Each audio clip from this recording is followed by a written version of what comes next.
As we've seen during recent demonstrations across the tri-state, marching through the streets is a time-tested strategy during moments of social protest. But in a city like Cincinnati, where streets can be particularly treacherous for pedestrians, marching can present extra challenges. But as WCPO 9 News reporter Pat LaFleur tells us right now, with those extra risks can come a greater sense of empowerment for those marching.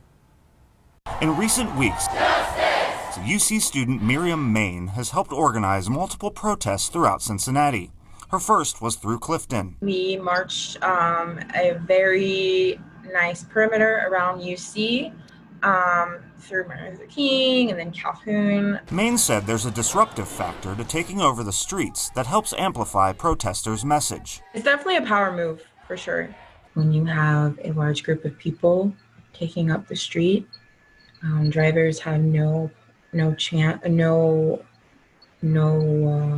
choice but to yield to those pedestrians. She met Alani Welker, another UC student and organizer, at another protest. She said at one protest she marched, they were blocking off streets. They had 2 cop cars with 4 officers standing at the intersections to make sure all of the protesters were secure. But at another protest the same day, someone drove through the crowd. That was June 3rd, when police say the light at Plum and 9th Street just outside City Hall turned green, and this driver moved his BMW toward the crowd.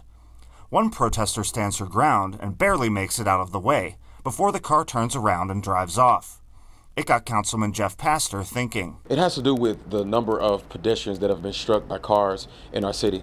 That incident and a newly painted Black Lives Matter mural on Plum Street led Pastor to propose turning the block into a pedestrian plaza, closing it to vehicles. When you go to other cities, you see pedestrian plazas in front of government buildings all the time. Why not have a pedestrian plaza where people can literally come, have a conversation, engage with their city leaders?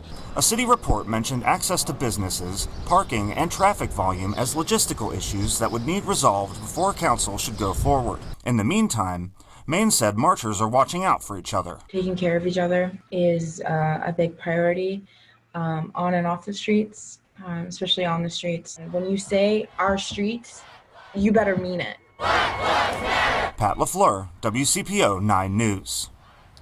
Pat tells us there's a lot more to the story as well, including how imposing a curfew made the act of marching through the streets a lot more complicated. You can read his full story right now on WCPO.com.